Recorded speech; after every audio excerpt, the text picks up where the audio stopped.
Hello, my name is Betty Robertson and I teach wood carving. Today's class will be how to carve a frog that you can place on a hiking stick.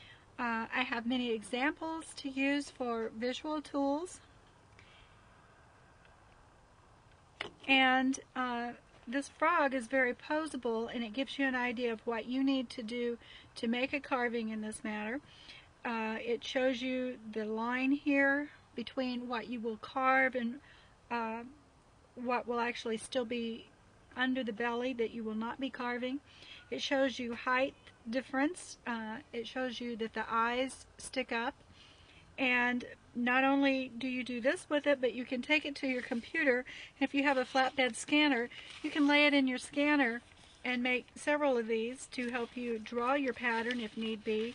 And if you have the proper software, you can change the size of your printing and making a difference in how you place it and where you place it on your hiking stick. I have here one that I've cut out. You can see that I've taken the arms off. This is a really nice small size to work with, because if you're putting this on a hiking stick, you're not going to have a lot of room. This is one of the very first carvings I ever did of a frog, and you can see the depth that you need and how it protrudes up from the wood. And this one has the little eyes that you put in it that if you wiggle it, they jiggle around. But it gives you an idea of what we want to accomplish with height. And if you're going to be using this on a hiking stick, you can place it at an angle like this, and you can also make the feet wrap around and look as if it's gripping on and holding. And you can reposition these in any manner you want as you do your carving, which sometimes when you're doing small carvings, if you have larger tools, creating a little space in the middle like that can be a little bit easier for you to get between these small spaces. So what I've done here is basically just round off the piece of wood to give it more of appearance of what it would be like if you were carving on a piece of wood for a hiking stick, so you get a rounded appearance. What I'm going to do is give you a general idea of what we're going to do when we start this, and we reduce the size and the height of different portions of this to make the anatomy of the frog look correct. But you can do a basic outline of your carving to give you an idea of certain placements. I usually take the smallest space like this, if this is where I want him. And if you see this line right here, this is marking the area for me where I know that screw is located for my wood holding device as well.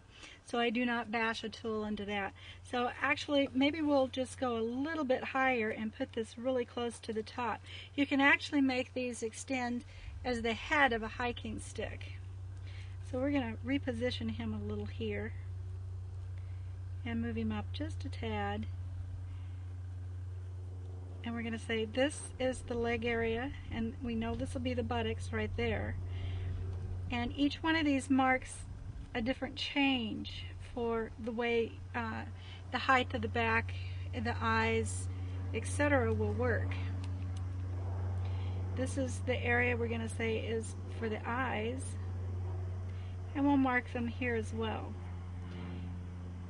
It changes here for height.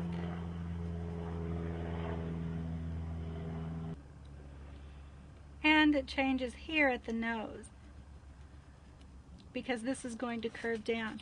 You can refer back to your toy here and see the profile that this curves down here, but it also curves in and then out and down again.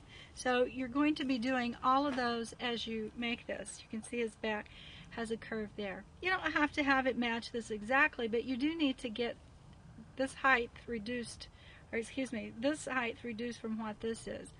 So what I'm going to do now is, I know the lowest point on this is basically going to be the legs and this area. So I'm going to take that down. But I'm also going to draw a line here so we don't damage our tools as we work.